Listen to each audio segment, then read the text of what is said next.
Hello అండి, this is doctor Mounika, your little heroes doctor, paediatrician. చాలా మంది పేరెంట్స్ ఒపిడికి వచ్చినప్పుడు అడిగే కామన్ క్వశ్చన్ గురించి డిస్కస్ చేద్దాం. డాక్టర్, ఆ బేబీకి అసలు మసాజ్ ఎలా చేయాలి? మసాజ్ చేయడం వల్ల యూసెస్ ఏంటి?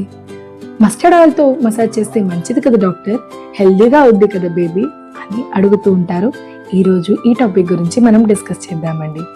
5 important things about massage. Number 1, అసలు మసాజ్ ఎలా చేయాలి? ఎప్పుడైనా మీరు మీ బేబీకి మసాజ్ చేస్తున్నప్పుడు చాలా సాఫ్ట్ అండ్ జెంటల్గా చేయాలండి. Harsh massage is not good at all. చాలా మంది వాళ్ళ పిల్లలకి చాలా గట్టిగా రుద్దటం, మసాజ్ ఫాస్ట్గా చేసేయడం వంటివి చేస్తారు. కానీ అవంతా కరెక్ట్ కాదండి. బికాస్ మీరు అలా చేయటం వల్ల మీ బేబీ ఇరిటబుల్గా అవుతుంది.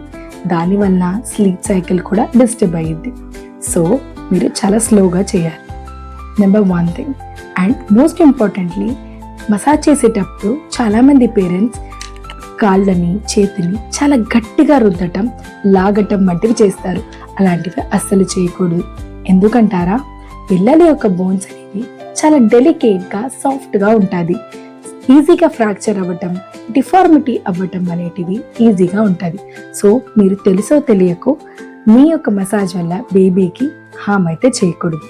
నెంబర్ 2, దేంతో మసాజ్ చేస్తే బెటర్ డాక్టర్? అందరికీ ఉన్న కామన్ క్వశ్చన్ అండి ఇది. ప్రతి ఒక్కరింటిలో ఉన్న కొబ్బరి నూనె అంటే కోకోనట్ ఆయిల్. ఈ కోకోనట్ ఆయిల్ అనేది చాలా ఇంపార్టెంట్ థింగ్. ఈ ఒక్క ఆయిల్తో మనం మసాజ్ చేస్తే సరిపోయిద్ది. మీరు స్పెషల్గా ఆయిల్స్, హెర్బల్ ఆయిల్స్ లేదా అరోమా ఆయిల్స్ అనేటివి తీసుకుని యూస్ చేయాలా అని ఏమాత్రం క్వశ్చన్ పెట్టుకోకండి. బికాస్ దానివల్ల ఏమాత్రం ఉపయోగం లేదు. ఒక coconut oil is equals to 100 of best things for the baby. Number 3, అసలు మసాజ్ ఎందుకు డాక్టర్? ఇంపార్టెంట్ క్వశ్చన్ అండి.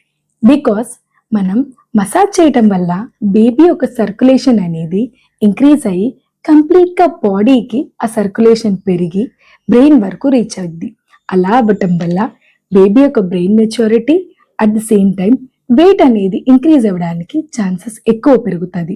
ఇదే కాకుండా బేబీ యొక్క స్లీపింగ్ సైకిల్లో కూడా ఈ యొక్క పాజిటివ్నెస్ యాక్ట్ అయ్యి బెటర్గా స్లీప్ అనేది ఉంటుంది.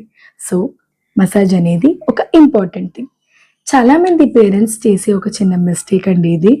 అసలు మసాజ్ చేసేటప్పుడు బేబీ యొక్క తల దగ్గర 2 భాగాల్లో లోపల వైపుగా ఉంటుంది. ఆ పార్ట్లో గట్టిగా మసాజ్ చేయడము, లేకపోతే ఆయిల్ ఎక్కువ వేసి చాలా గట్టిగా రుద్దటం వంటివి చేస్తారు. సో మీరు అలాంటి తప్పు చేయకండి. ఎందుకంటే బేబీ యొక్క తలలో ఒక 2 పార్ట్స్లో బోన్స్ అనేది కంప్లీట్గా ఫ్యూజ్ అయి ఉండదు. అది ఫ్యూజ్ అవ్వడానికి 2 years పడుతుంది. సో మీరు ఆ పార్ట్ని మాత్రం ఏమాత్రం డిస్టర్బ్ చేయకుండా ఉంటే బ్రెయిన్కి ఏ ఒక ఇబ్బంది అనేది కలగకుండా ఉంటుంది. So these are the 5 important things about massage. ఇవే కాకుండా మీరు మసాజ్ ఎప్పుడు చేయాలి, ఎలా చేయాలి అని అనుకుంటున్నారు కదా. బేసికల్లీ పిల్లలకి ఫీడ్ ఇచ్చిన 40 to 45 minutes తర్వాత వరకు మసాజ్ చేయకుండా ఉంటే మంచిది. ఎందుకు డాక్టర్ అని అడుగుతారేమో.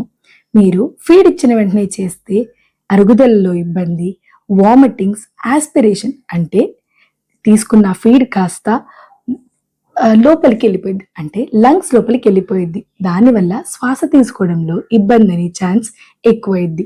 సో తిన్న వెంటనే మనం మసాజ్ చేయకూడదు. అసలు ఎప్పుడు చేయాలి డాక్టర్?